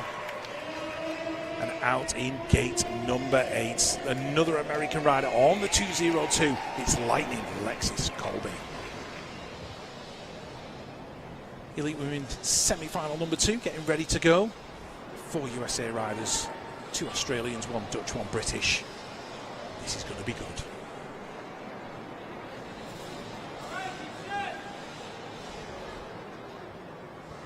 Okay, riders, random start. Riders ready, watch the gate. 4 USA riders in this Women Elite semi-final, so statistically it's looking good for some American representation in that main event. But look who's out front, the series leader on the 77, it's Saya Sakakibara of Australia. Bethany Shriver in there in 2, just trying to pick out the rider in 3, that is Felicia Stansel. Lauren Reynolds is in there in 4, Delaney Vaughan in 5, Peyton Bridenour in there in 6. As they head towards the final corner, Sakakibara out and in control, being chased down by Bethany Shriver. It's a case of who's going to make it in that 3rd and 4th position. It looks like Reynolds is going to pick up a 4th spot. Felicia Stansel in there in 3. Here comes Delaney Vaughan on the line. Who's going to get it at the stripe? I've got a feeling Reynolds got it. Yes, she did. Delaney Vaughan out in 5, Stansel in 3, but Saya Sakakibara, the premium form that she's in, it's just continuing. Well, we've just seen the first head-to-head of rounds 5 and 6 between Shriver and Sakakibara. It's gone Sakakibara's way here, but behind the United States riders almost getting themselves tangled up on the way in through. It allowed the riders from Australia to profit from that. Lauren Reynolds putting in a great ride, and that push to the line, absolutely critical. Yeah, if you wanted to put your house on somebody making it through a World Cup semi-final, Lauren Reynolds is probably a very good bet, but I'm sure Team USA will be really disappointed. 4 riders in and only 1 of them making the main, and it was Felicia Stansel. So some of our riders will be scoring big points by making it through to the final. Some will be dropping down. Simpson, one of those. The rider in 6th place in the series standings overall coming in. Smulders, Meryl Smulders, not making her way in through to the final 8. And that means that she's going to be heading down and getting ready for the next round rather than for the finals. Now, you can just see Bethany Shriver there just grabbing some hydration, rehydrating here. She went through in 2nd place, Do you think, Rich, there was a degree once she saw that Saya had the front of that race that she didn't go too hard, knowing that she had got that place secure? Do you think it just wasn't worth the risk, or do you think she tried all the way? I think sometimes in a situation, especially on a track as tight as this one, it does actually help you to play that little bit safer. I'm sure Bethany's got a plan in mind for that final, and she's got to get there first, so, you know, it's a great performance from her. She's made it in. There's one more lap to go. Well, fantastic to see all of our semi-final races be so close on the way through, and that tees us up for some fantastic finals, our men's and women's under 23 and our men's elite and women's finals to come here in Tulsa from Hardesty, the BMX National Stadium here in the heart of USA BMX, home of the USA Hall of Fame. If you had to pick a rider out of the current crop to include in that USA Hall of Fame, Rich, one rider. Joris Dode. He can't be in the USA Hall of Fame. He can. Not. Come on. he's the greatest of all time, in my opinion. Okay, which American rider can you put in the USA Hall of Fame? Oh, who would you put in there? It's so difficult to call. They've had so many good riders over the years. Of the field that we've got in front of us. The field that we've got right now. Any of the United States riders in here? Come on. Oh, Cameron Wood. Okay, there we go. That is Rich's vote. The Hall of Fame bringing riders on. And of course, I suppose the best way to do that would be to take home an Olympic medal. And when we go to Paris in August, that's going to be absolutely amazing to see. A very select field, only 24 men and women going to make the Olympics. Bigger field at Rockwell for the World Championships. It's going to be 72 riders plus the 8 qualified in the elites. So that's going to be 80 fields, potential riders going in the elite race field. The World Championships from Rockwell. For those people who haven't maybe studied the track, what's the big differences between here and Rockwell? Well, it's a much bigger, wide open track at Rock Hill in South Carolina because it's outdoors. You know, you're open to the elements. There's a lot more space to move. There's a lot more room as you go down that first straight. It's very similar to kind of Papendal in some respects, in that if you're out there in Gate 8, like say Nick Kimmon will be, you've got a lot more time to open it up before you get to that first turn. So certainly a very different track to the one here at Hardesty, but you know, no two tracks are the same in BMX, and I'm just looking forward to seeing what that World Championships in Rock Hill is going to bring us. And out in Rock Hill, I know, Rich, you are absolutely looking forward to going out there and catching up with all of the BMX family. And it is a big family of riders, of racers, of team crew. We just saw Ariel there, Ariel Verhoeven from the United States team, a rider who races and really good bike rider in her own right, but somebody who will always say hello and say hi when you're down at the track. And that's one of the great things, isn't it? If anybody thinks it's intimidating to go down and see the guys, it's not, is it? They're really, really friendly, and we've seen the signing where they're meeting the fans, and I'll tell you something, I think that's probably some of the biggest smiles we see from our riders. Yeah, absolutely. I think the great thing about BMX racing, even at World Cup level, is that the riders are so approachable, they're so accessible. You know, you walk up to Nick Kimmon, Cameron Larson, Saya Skakibara, Beth Shriver, whoever it might be, if you walk up and ask for an autograph, it's going to be an absolute yes pretty much every single time, unless they're just lining themselves up for a final. You know, just ask away. They're more than happy to kind of look after the fans. It's a really great thing to see. Well, if you are out there, get down to the Hardesty track. Remember, there are still tickets available for round number 6. And if you are a grown-up, if you're unlucky enough to be over the age of 13, guess what? If you take somebody who is 12 or under, they get in for free. So get yourselves down, get out onto the sides. As well as, of course, there is VIP available. Bit of champagne, Rich, maybe. Well, you always need champagne at a BMX race. Unfortunately, I never get any. Okay. Well, let's see whether our VIPs are going to be watching an American victory in our finals. Let's head into the finals now.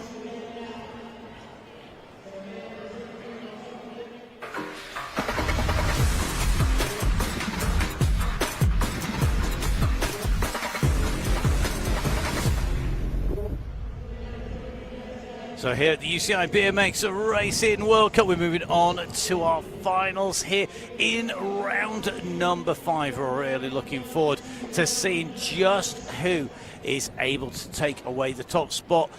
We've got the men's under 23 first, Rich. I mean, this is really, really close. It's really, really tight, and big surprises because of the eliminations of people like the Greenhouse, people like Moran, it's going to really change the dynamic. It certainly will, and one rider I'm kind of looking forward to seeing how he gets on in this first under-23 World Cup final for him, Tasman Wakelin.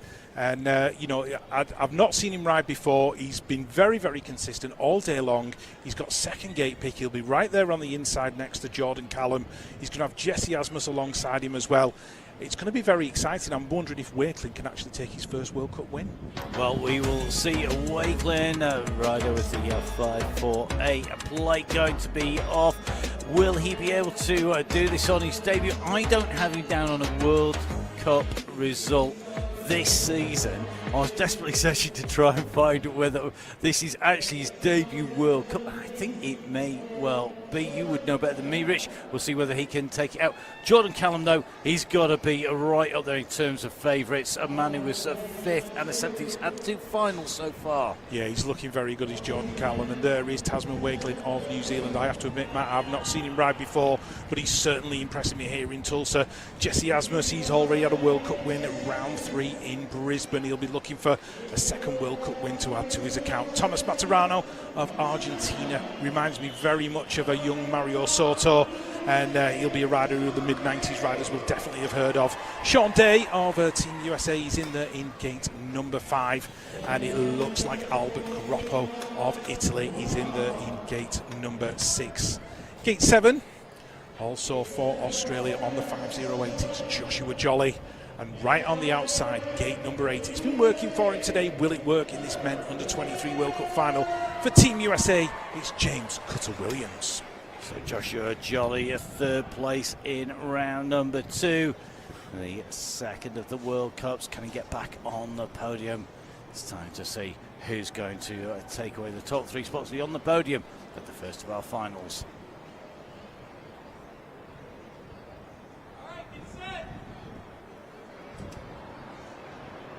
Okay, riders, random start. Rider is ready. Watch the gate. We are going with the first of the finals here in round number 5 of the UCI BMX Racing World Cup in Tulsa. Tasman Wakelin in and out of the first turn. He's picked up the whole shot. Jordan Callum in there in 2. That's Jesse Asmus going through in 3. Maturano's trying to work his way into 4, but he's got a battle going on with Joshua Jolly. So the Australians absolutely in control. Here comes Jordan Callum on Wakelin as they come to the final corner. He's got the inside line. Is he going to be able to make the move? Yes, he is. Wakelin dives back underneath. Drag racing to the line. Who's going to get into the stripe? Maturano's involved as well. It looks like Callum's going to get it. Wakelin for 2, Jolly for 3, Asmus for 4. Australian domination in the men under 23, but I honestly thought Tasman Wakelin was on for a first World Cup win. Jordan Callum had other ideas. He certainly did. That beats his 5th place in round 2. He's going to be on the podium. But congratulations going down to Wakelin with good reason today. That is a fantastic result. And you can see that all of our riders now trying to get some air back down into their lungs.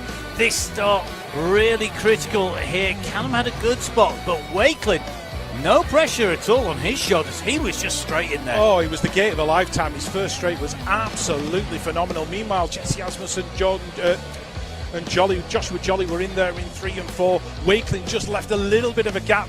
Callum had more momentum going through that 3rd straight, made the move in the final corner, just stole it away. And you can see Wakelin thinking, oh, that should have been mine. Meanwhile, the 2 Australians were battling for 3 and 4. Well, we'll see our confirmed result very shortly. We'll see who is going to be taking away top spot. Who's going to be on there drinking the champagne? Who's going to be stood getting showered in it? Here we go. It's Jordan Callum confirmed with the win from Wakelin from Jolly. There you're 1, 2, 3 here. Asmus in 4th, Maturano in 5th, Groppo in 6th. It's Williams in 7th and Day in 8th. What an incredible race. What an incredible ride. And I'll tell you something, there's going to be one happy Jordan Callum down at interview. Jordan, an incredible race. Come from behind, pass in the last turn. Tell us how great it feels to win a World Cup here in Tulsa. Man, it feels awesome. I got pretty close to a podium in Brisbane, so it's pretty cool to get this one done. When I was 16, I moved to America away from my family, so this is pretty much like a home race for me now. feels really cool. The perseverance, being in second, did you know you were going to be able to make the move, and how did you stay so calm while you were riding so close in second place? I knew that third straight was pretty tricky. There's a lot of just single manuals through there, but all the jumps are like different no matter where you hit them, so I knew it would be a really good place to pass, especially with how long the straight was. So I just set it up out of the second corner and went for it. Congratulations on the victory today here in Tulsa. Thank you so much. Well, great to hear from Jordan Callum, leading home 4 riders in total from Oceania, with the Australians taking first and third place, away from New Zealand taking away second place. There's no stopping Jordan Callum, and you could almost hear that emotion really ripping into his voice there, Rich, as he was talking in between, trying to get some breath back on the way through.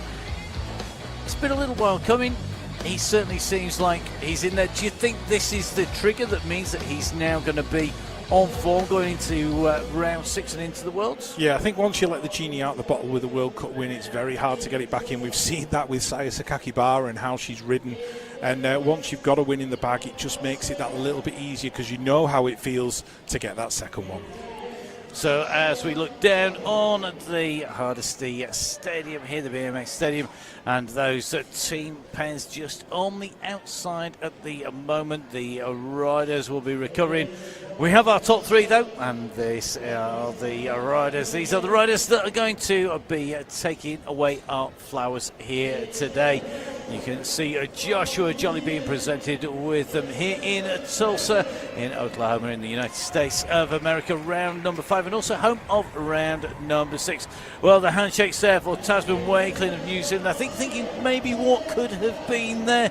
He should be pleased with that second place. There's not many people who get on to a BMX World Cup podium, never mind taking away a second or a first place. And Jordan Callum takes away the flowers. He's centre stage, the Australian rider there. He is your race winner for the men's under 23 here at round number 5 of the UCI BMX Racing World Cup from Tulsa. So that's our men's under 23 done here at the home of USA BMX, the home of the Hall of Fame, and a fantastic museum here with some great exhibits, some real looks back into the dim and distant history. We're right back to the cusp of the 1960s, 1970s when BMX first kicked off. Rich and I have been reminiscing about our bikes, but I'll tell you something. It is a dim and distant history compared to the riders and the machines they race now, as we move from our men's into our women's under 23 finals here in Tulsa in the USA. Let's see who's going to be kicking up the dust at the edge of the Dust Bowl. Yep, as we move on to the women under 23 final, a truly international field, riders from Australia, Belgium, Bolivia, Latvia, Colombia, and the Czech Republic. So a truly international field. I'll have my eye on the 2 Australian riders, Taya Rufus and Isabel May. And as I mention her name, she's lined up in gate number 1 on the 500, multiple World Cup wins already in this 2024 season. It's Taya Rufus of Australia. Right there next to her, competitor, compatriot, but also friend as well, out of Australia. She's going to get one of these wins very, very soon. Will it be here in Tulsa for Isabel May? Gate 3, in the familiar colours of Belgium. On the 515, it's Valerie Vossen. Gate 4, out of Bolivia. Certainly proud of her South American heritage. It's Grecia, Christodoulou Hassan-Tufal. Gate 5 from Australia on the 510, a last gasp move into that main event from the semi for Isabella Schramm. And gate number 6 out of Colombia on the 513, Sharid Nicole Fayad Mercado. Gate 7 from the Czech Republic, it's Sabina Korsakova. And out in gate number 8, already had a World Championship title. Out in Glasgow, it's Veronika Stariska of Latvia. The women under 23 final, round number 5 of the UCI BMX Racing World Cup in Tulsa. As Bethany Shriver looks on, here we go. Who's going to get the win? Okay, riders, let them start. Riders ready, watch the gate.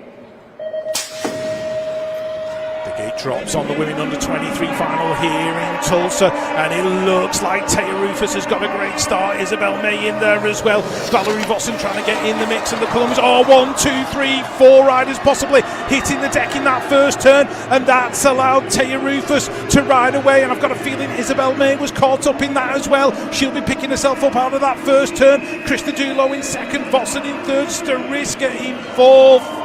But Taya Rufus, by virtue of being out front to Sabina Kosakova, picks herself up in that first turn.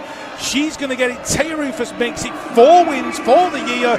The Australian racks up another first place. You can hear the screams of delight. Krista Dulo in that second spot. Vossen in third. Stariska in fourth. I'd be really interested to see what happened to Isabel May. But Taya Rufus, delight for the Australian rider.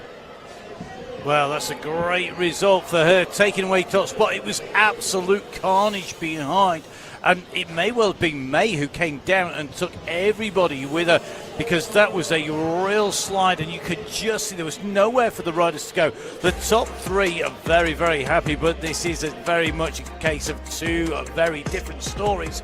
Keep your eye on the inside of the track coming into these turns. Rich, take us through it. Yeah, just having a look at what. Oh, yeah, the bike just completely disappeared from Isabel May. She started the chain reaction, took down Korsakova. Schramm went down in that one as well, and the Colombian. So there was 4 riders on the floor before they came out of that first turn. Meanwhile, Taya Rufus had just gone. Valerie Vossen lost some momentum, and you can just see both wheels disappear from Isabel May. Vossen getting caught up in it. Krista Dulo worked her way down the inside and up into that second position, and Stariska overcame a bad start from gate number 8, worked herself into a top 4 spot. But Taya Rufus at this point, she knew it was in the bag, came across the line, big smiles, big shouts. You can see the exultation on her face. World Cup win number 4 for the Australian. Krista Dulo comes, gives her a huge hug. Valerie Vossen rounds out the podium. Stariska takes the 4, and Isabel May has been left wondering what might have been. And Stariska, I mean, she was right out of it in the gate, and as it came off, I'm thinking, what's happened to Stariska? She's just nowhere. But then with all of that happened, it pulled her right the way up. She can move up, and look at that. That is what it means. The Bolivian rider there, Krista Dula Hassan Tufel, looking very, very happy. It is much she well would. I tell you something, that is a great result for her. That is the sort of thing that means that she now will be moving on into round number 6 with a whole load more confidence. Once she's worked out what she's actually done, because that is going to take a little bit of assimilating. Yeah, but certainly a rider like Krista Dulo, she comes in, she's got no idea where she sits in this age group, and then she pulls a second out of the bag in her first World Cup behind Taya Rufus. Valerie Vossen rounding out the top 3, Stariska in 4, and Isabel May actually picked herself up and got back for a 5th spot. Well, it was all about who could pick themselves up fastest, but they were all behind our race winner, Taya Rufus. Let's hear from her now. Taya, another race, another victory. Tell us how this race went for you here in Tulsa. Yeah, honestly, it's just so crazy. I feel like I had a really rough time after the first World Cups, and I think it's just so special to come back from everything that sort of happens and be able to go full now. It's crazy. Coming into the race with the overall lead, taking the win, how good does this feel to set you up for tomorrow? Where yes, you have to go race again, but now you have a strong lead in the race overall series. Yeah, I definitely felt a lot of pressure, and sort of coming into the race not feeling at my best, I think is so special, and I think also gives me a little bit more confidence for tomorrow going in and feeling strong. Congratulations on another World Cup victory. Thank you. Well, she said she had a rough time after the first of the World Cups. Well, that is the way to come back, and I've just been doing a little bit of maths back here. It doesn't mean that she has won the World Cup, but she has put herself well and truly in lane 1 on that gate, because she really has extended that lead. I make it, she's got 782 points now. That is a phenomenal lead 4 wins, and it would be almost criminal for her to lose that at this stage. But Isabel May will pick herself back up, we know that, and she'll be looking for revenge. She'll want to be on the podium. She'll want to be one of our top 3 riders. Today, Valerie Vossen of Belgium, a rider who was caught right up in that tumble, got herself back in to take that 3rd place. Fantastic 2nd place, and on the podium, Borghesia Costadulo has Tufel, and of course, Taya Rufus of Australia, your race winner.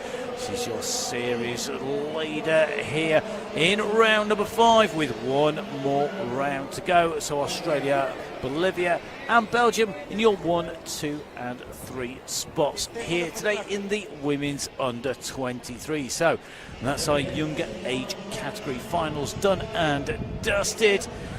It set the stage and it has lifted the bar for the elite riders, Rich.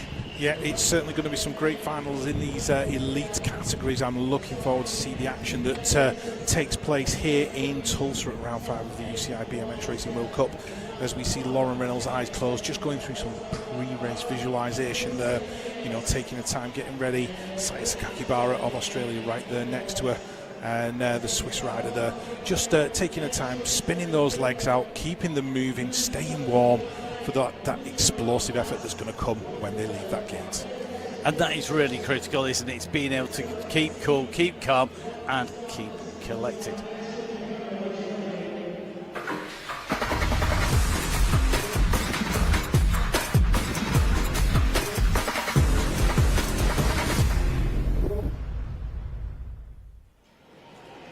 So here at the UCI BMX Racing World Cup, it's round number 5.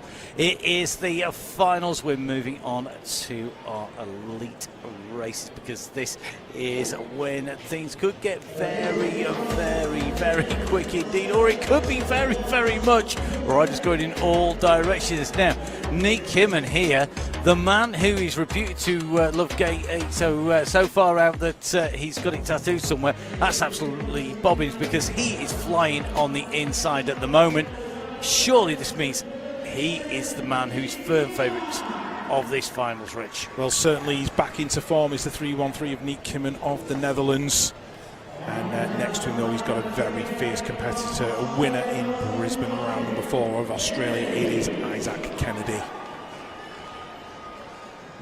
Gate number 3, out of Switzerland, the 2022 Elite Men World Champion, it's Simon Marquardt. Gate number 4, on the 204, out of France, Simba Darnand. Gate 5, for the USA, on the 12 plate, really experienced at this track here in Tulsa, it's Cameron Wood.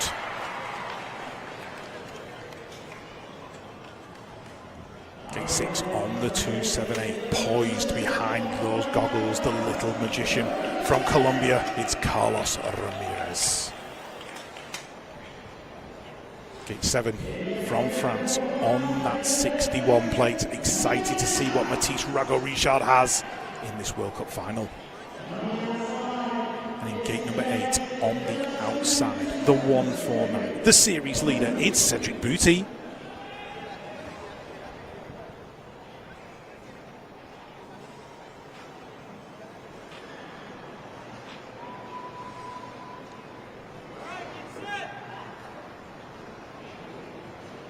Okay, riders, random start. Rider is ready, watch the gate.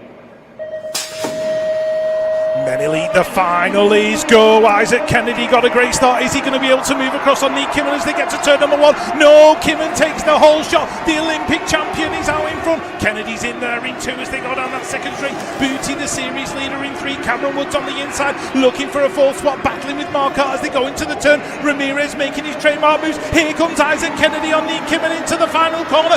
Kimman's just worked his way a little bit further in front, in and out of the turn. Nick Kimman, the 313, the Olympic champion, bringing it to the line. He's going to get the win at round 5 of the UCI BMX Racing World Cup. Isaac Kennedy in 2, Cedric Bouty in 3, Marquardt in 4. But Kimman back to form as we approach the World Championships, as we approach the Olympic Games. Nick Kimman's back on it. Oh, 5 rounds, 5 winners today. Well, Nick Kimman Who's the daddy? He is the daddy. He is the man by some margin. He took it from the inside. Kennedy is going to have done his title chances no harm at all.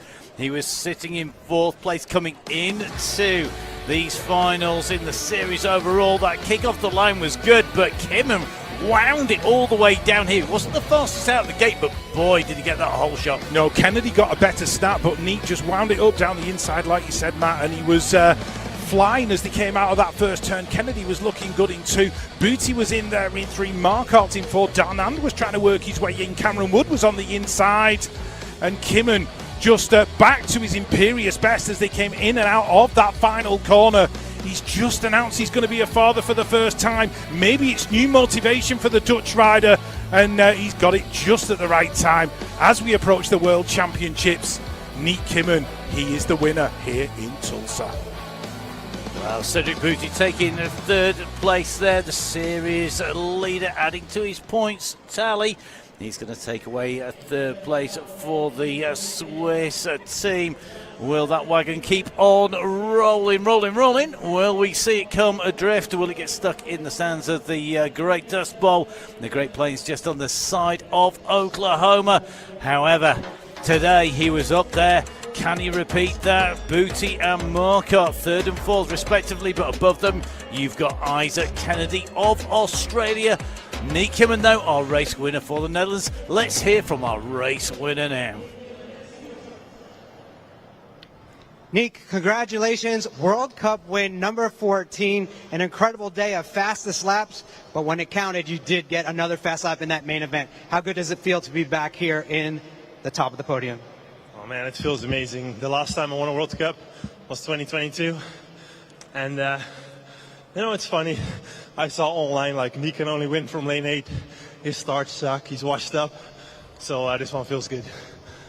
Like I said, fast laps all day, great lap, and a good start from lane number 1. So, as you said, it feels good, but you get a little bit more time to think about it. You've had a rough season. This has got to be incredible feeling right now to take the win.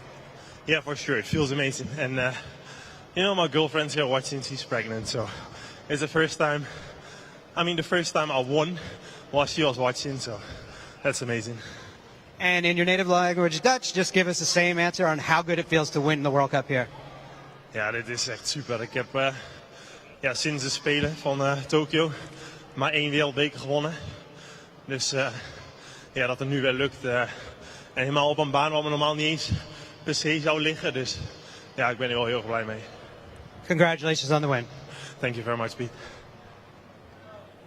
Well, congratulations for the win. Congratulations on about to becoming a dad. And what a way to show off as you come down there. His kick through the gate down into that corner was good, but you still got to nail it all the way in and through. Behind him, Isaac Kennedy there doing what he needed to do. He got a podium. He will have improved on his position, but Cedric Booty, the series leader, still on that podium, and that is key. Keeping that consistency there, isn't it, Rich? Yeah, consistency is definitely important to win a World Cup title. Cedric Booty's done himself absolutely no harm there whatsoever by being on the podium. It's right in the place you need to be. If you can't win, then if you get on the podium, it's about as good as it gets in a World Cup final. So, Cedric Booty will be happy with that result. Well, you can see Nick Kimmen there, incredibly happy. He is going to be on that podium. You can see, though, the congratulations there. So he sees the rider in 2nd place up from Australia. That is Isaac Kennedy, and we're going to see them now as they make their way to the flower ceremony. The top 3 riders here in the men's elite race. Our series leader, Cedric Booty, taking away 3rd place here today for the Swiss. We get enough of those Swiss wagons rolling together, they'll make a wagon train. 2nd place rider, Isaac Kennedy. Here the Australians, they don't need wagons, they're absolutely flying across and around the globe. But the man who's back on form, the daddy of them all, here today, it is Nick Kimmen from the Netherlands. Well, it's been a little while, it's been a couple of years since he's been on that top step. He's there once again. When the time cometh the man. Is this the time we're going to see Nick Kimmen roll his way through round 6 into Rock Hill and into the Olympics? We will have to wait to find out because we still have one more final to go. We've had the men's and women's under 23. We've had our men's elite. It's the turn of our women's elite next. Another star-studded race field. Rich, this could be incredibly quick, and it could be one of those battles that sees a surprise rider up there because there are so many riders close together here behind, in theory, Saya Sakakibara and Bethany Shriver. Yeah, it's certainly a stacked field. You know, there's definitely an Olympic final pretty much lined up right there. Saya Sakakibara, and she's there on the 77, the series leader, multiple World Cup wins already this year. She's going to be looking for another one. She's looking calm, she's looking focused, and when Saya's calm and focused, you know she's in a chance of getting the big win. Gate number 2 on the 11 plate for Team USA. Don't ever count out Elise Willoughby. Gate 3 on the 7 from the Netherlands. Consistent. It's Manon Veenstra. Gate 4 on plate number 1, the world and Olympic champion from Great Britain. All smiles, it's Bethany Shriver. Gate 5 for Team USA. She's going to be looking for her first World Cup win of the season. It's Felicia Stansel. Gate 6 on the 100, double Olympic champion, American Continental champion, perennial fan favourite, Mariana Pajon.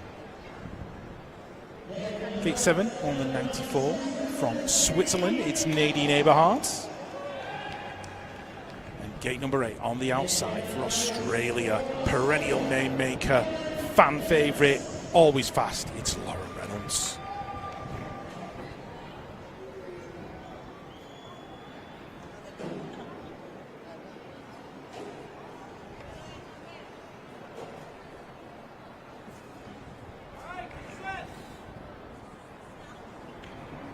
Okay, riders, random start.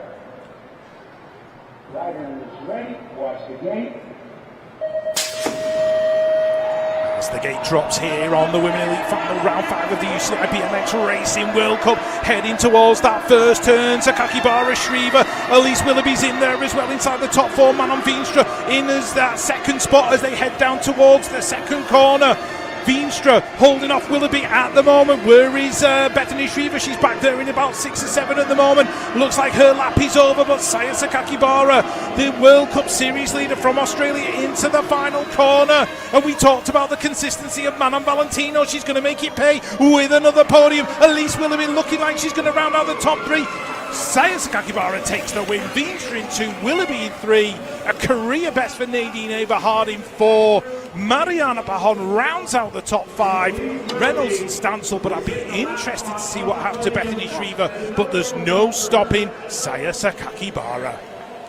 Well, just taking a little bit of a look in there, Rich. I know you were folks right in the front. I was watching Shriver. She came in through. It looked to me like she wasn't in the mix. She got bumped a little bit, I think, coming in, and maybe just pulled up short just coming through. She took down the alternate straight down there on the course. We'll see whether she's all right. We'll bring you news as soon as we get it, but no stopping Saya Sakakibara today. She was absolutely, not just top 4, but absolutely flying. Great podium for Manon Veenstra and Elise Willoughby. And honourable mentions to Nadine Eberhardt, who pushed all the way into the line. Let's watch this back.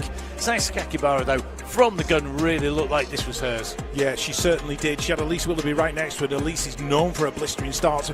And Bethany came right round the outside as they came out of that first turn. Manon Veenstra just worked her way into that second spot at that point.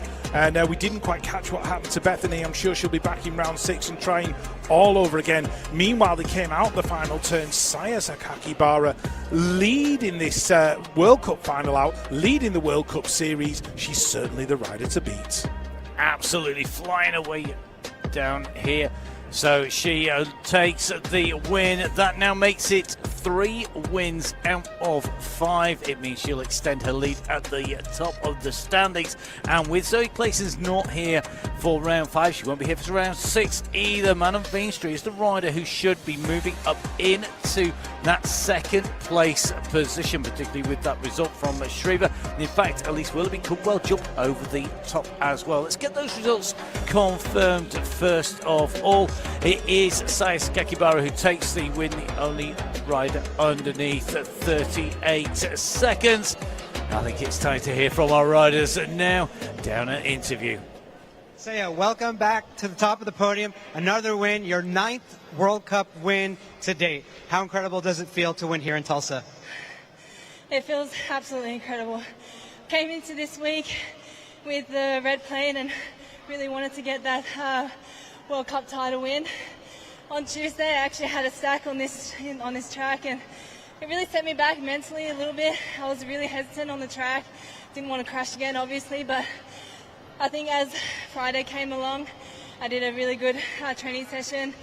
Every race today, I just kept stepping it up every time and cleaning everything up as I went. And that last one was definitely the best lap all week. And I'm really happy I was just able to pull it off when it really counted. An incredibly consistent season. How good does it feel to be at the top of your game right now with all the big races coming up, hopefully continuing that on for the rest of the summer? Yeah, I think regardless of whether it's an Olympic year or whatever, I've just always been, wanting to be the best and really wanted to win. And I think just through all the setbacks, I just kept working at it. And it just happened to be in an important year. And I think that's just, by luck. And I just want to keep practicing this momentum and carrying it through to August.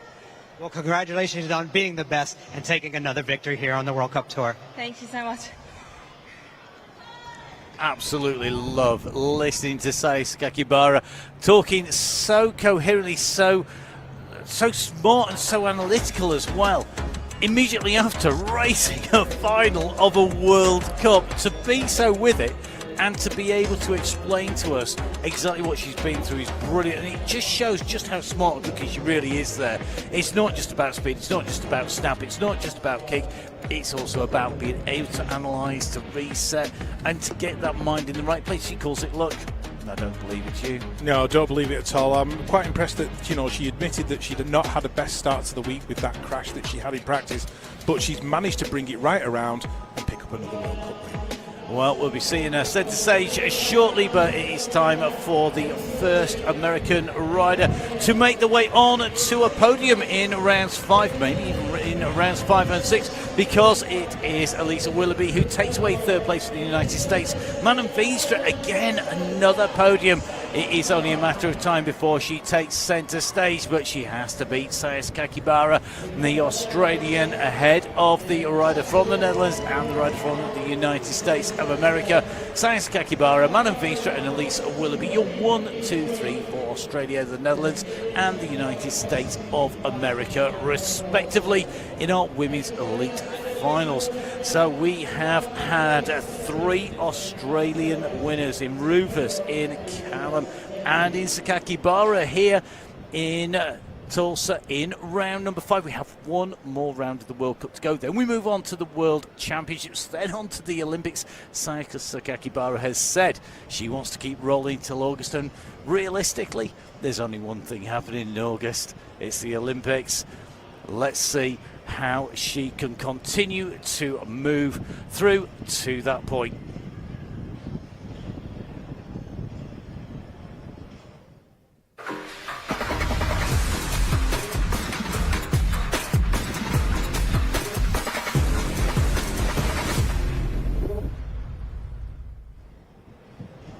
So here at round number 5, as we conclude the racing, let's get you up to date with where our riders stand with one more round to go here in Tulsa in the United States of America. Rufus right at the top, May dropping down, Stariska salvaging enough points to stay in third place. You can see Corley dropping down with Pascal in our under 23 standings.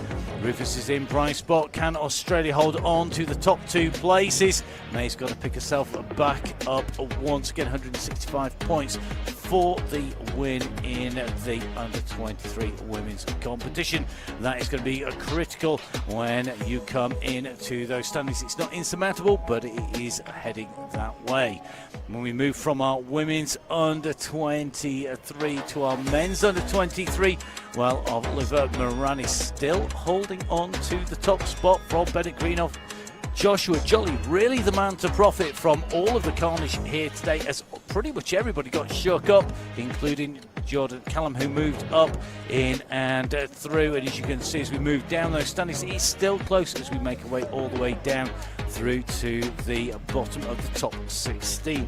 That's our under 23. Let's move on to the women's elite. In the women's elite, Saya Sakakibara really is in the driving seat with those 5 wins. Veenstra is going to be rewarded if she continues to get a second place overall. Elise Willoughby, would you bet against her? And Bethany Shriver, she's really got to pick herself back up as she moves through. Good riding by Pahon to make her way up into 12th place. Kelstrup, another ride which is up there. Smolders dropping down though, and that's not what she will want when we run in towards the end of the season, in towards the World Championships and in towards Olympic year. Cedric Booty still holding the top of the standings, but it is not by very much at all.